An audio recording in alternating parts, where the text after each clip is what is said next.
Welcome to Chillin' 101. We hope this video helps. Measure and assemble ingredients. 8 oz dried pasta, 1 cup heavy cream, 1/2 cup grated Parmesan, 2 tablespoon butter, 1 tablespoon olive oil, 2 cloves garlic, salt and pepper. Mince garlic and grate cheese so both are ready. Bring 4 quarts of water to a boil with 1 tablespoon salt.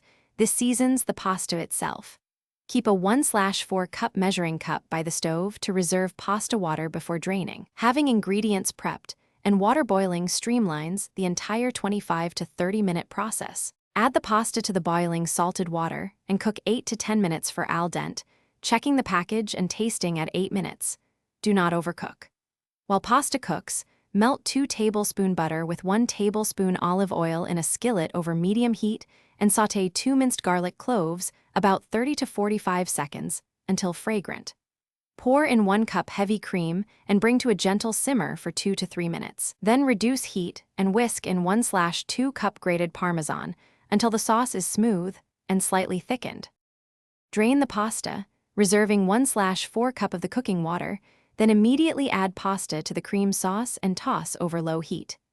Add the reserved 1/4 cup pasta water a little at a time until the sauce coats the pasta smoothly. This binds starches and creates a silky texture.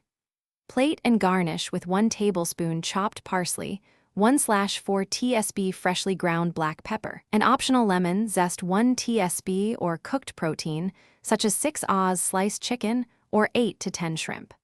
Store leftovers up to 2 days and reheat gently with a splash of cream or water. Thanks for watching. Consider subscribing if we helped you.